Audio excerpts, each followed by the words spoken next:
Good day, ladies and gentlemen, and welcome to the show on this March the 6th, 2023, a Monday. Thank you for tuning in. I'm glad to have you guys here. What in the heck is this all about? It says Matt Hancock. First off, I didn't know who he was, seriously. He's, I guess, a British politician. I looked it up here, and I found stuff about him. It says Matt Hancock.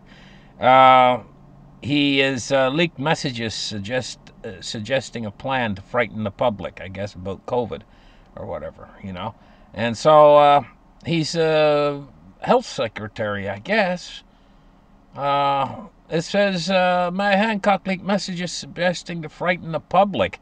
It says Matt Hancock suggested to an aide that they frighten the pants off of everyone about COVID messages. So I went on here and I took a look at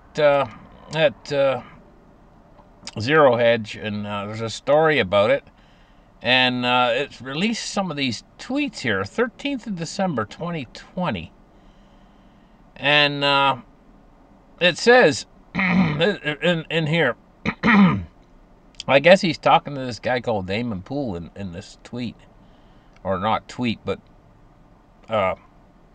conversation. It says,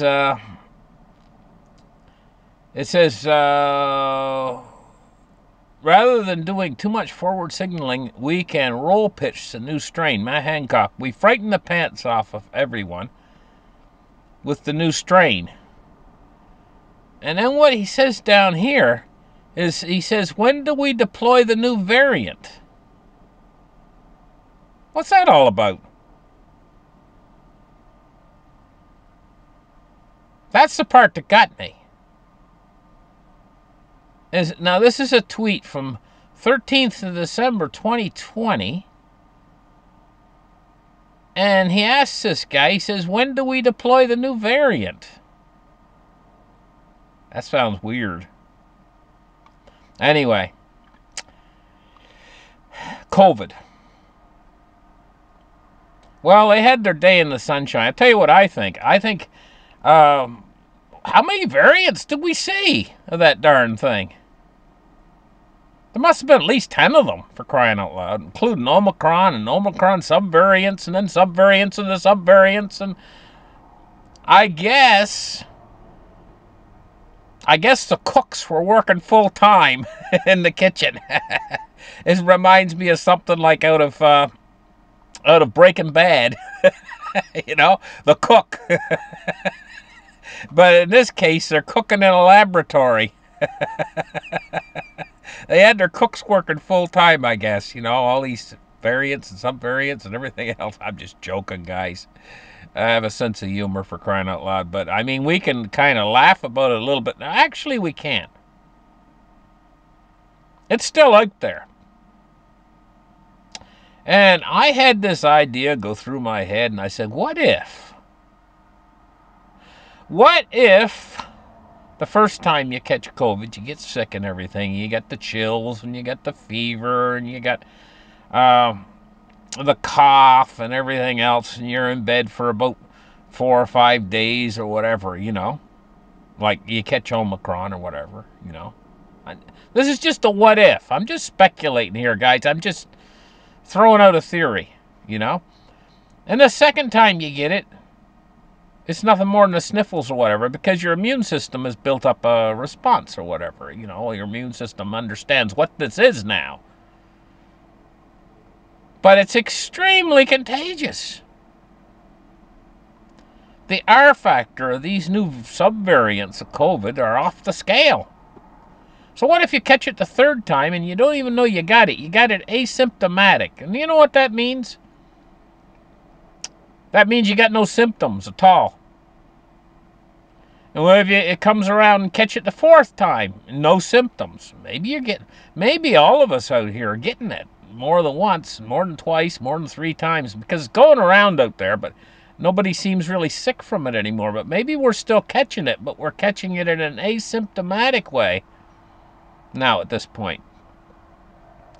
Would it still, my big question is if you catch it and it's asymptomatic, would it still be producing these spike proteins in your system. And what's the long-term effect of spike proteins on the body? I just got this hinkling suspicion out here that the long-term effects of being exposed to spike proteins might not be good, might not be a good thing. But something to think about, you know. I mean, what if, a year or two from now, people just start dropping dead? In a big way. Because of the damage the spike proteins have done to maybe who knows what parts of the body. I mean, I'm just saying that up until 2020, we didn't have any spike proteins in our bodies. You know? Anyway, and now we all got it. Thank you, Wuhan. Or the Wuhan area, because that's where it started. It started in Wuhan. We all know where it started. Anyway, listen, guys, got to move on. I don't want to get bogged down in here. They keep saying how, oh, the world's overpopulated. Oh, blah, blah, blah. 8 billion people. They're 9 billion. We're going to go 12 billion. Oh, we're all, blah, blah, blah. Right? But I'm going to tell you what. The tide has already turned. The damage has already been done. I'm getting news that the world did not produce enough food last. Well, see, here's the thing. The food you're eating this year, right now, was produced last year. This is how it works. Crops are produced. Midsummer, in the fall, they harvest the crops. And then you feed on that all that winter and into the next year. And for the next, it's always, you eat what's produced the previous year, the next year. This is how it works. And so this last year, because of all these different issues, war, not enough potash, not enough fertilizers, blah, blah, blah, this crop season that's just went by or whatever, we didn't produce enough worldwide. And we're not going to see the effects of this until next year. Now, believe me, we're going to see it. So what basically does this mean? Well, a little birdie's whispering into my ear. And it says that we didn't produce enough food for 8 billion people. We produced enough food probably for about 6 or 7 billion people next year. So who's going to starve? Evidently, I mean, this is the thing. The countries that produce enough food for their citizens, like the United States produce enough food for their citizens, but there's a lot of countries out there who don't. They're not importers of food. And they don't produce enough food for their citizens. Even if a country produces enough food for their citizens, they're going to reach a point here where they're going to have to save all the food for themselves. That particular country.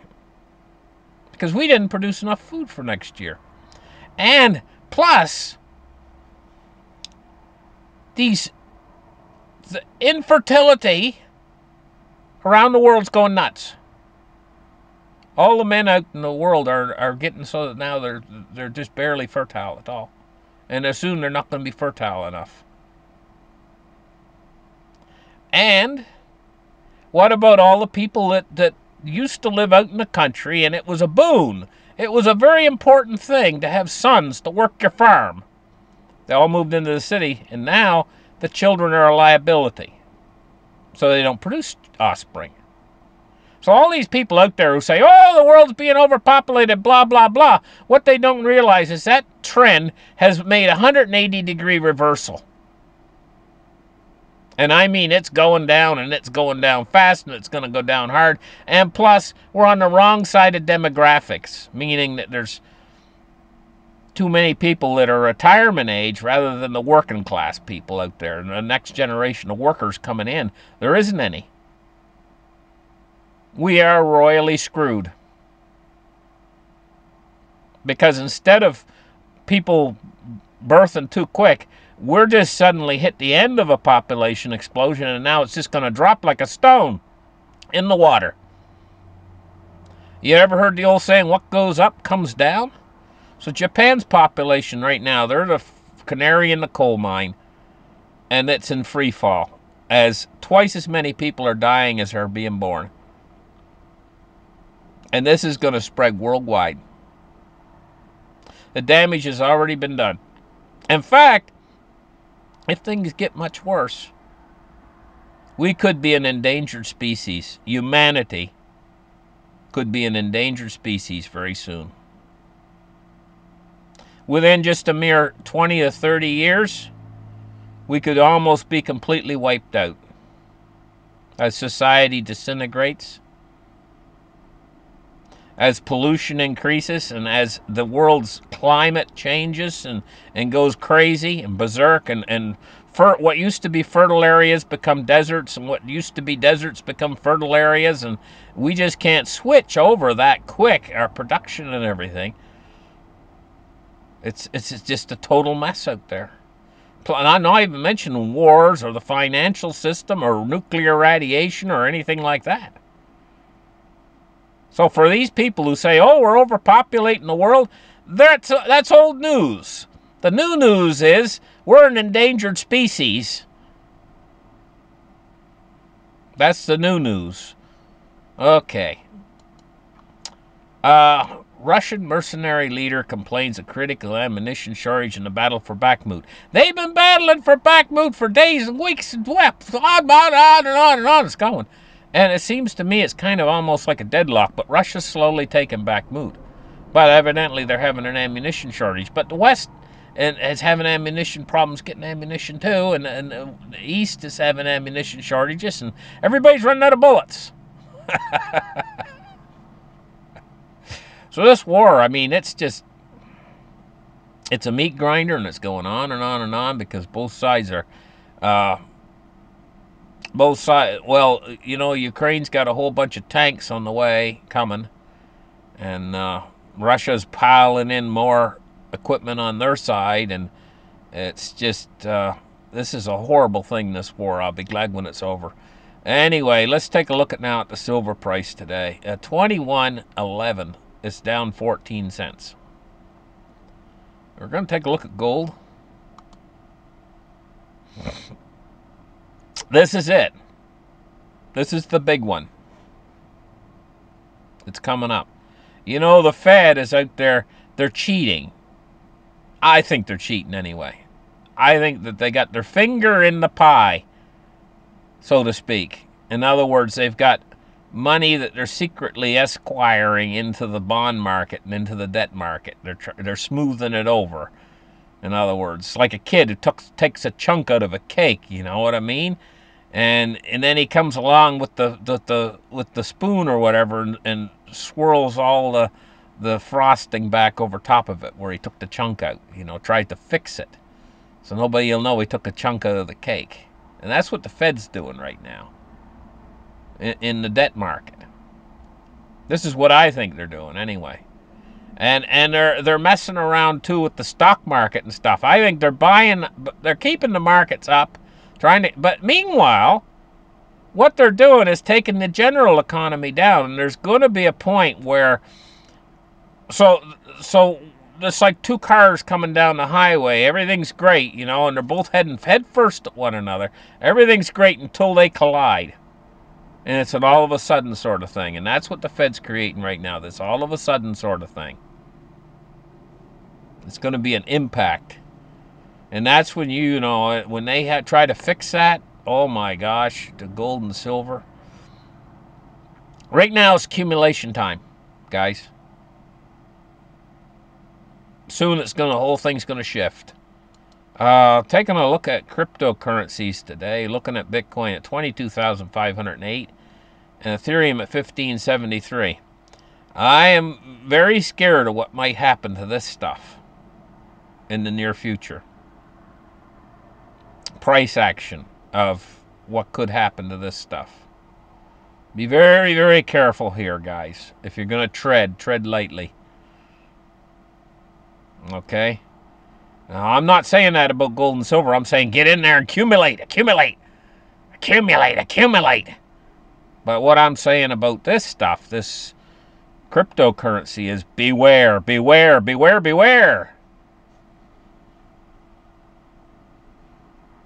Anyway, right now, I'm saying that about it. Now, I mean, after the Fed does their pivot and stuff, which they're going to have to do, and it could happen overnight, then cryptos might catch a bid. Big bid. But just be careful of this stuff. I'm telling you right now, it's treading on dangerous ground right now. Taking a look at the Dow Jones Industrial Average at 33,481. It's up 90 points. Taking a look at the S&P 500, it's at 4067. It's up 21 points. Crude oil, 79.82. It's down 14 cents, and up 14 cents, I should say. It's been hovering around $80 for a long time now, hasn't it? A little more or less, into the 70s, and then it goes back up to 80, and then it goes back down to the 70s. I think it's a controlled price. In fact, you know crude oil's controlled price. They've put set limits and price controls on, or tried to, on Russian crude. Bonds and rates today. What we're looking at is rising yields on the long end. U.S. 10 years at 3.96. It's up 1 basis point, and the U.S. 30 years at 3.89, and it's up fractionally too. And let's take a look now at the U.S. dollar index at 104.25. Thank you guys for listening to the show. Like and subscribe, and we'll catch you guys in the next episode. Bye-bye.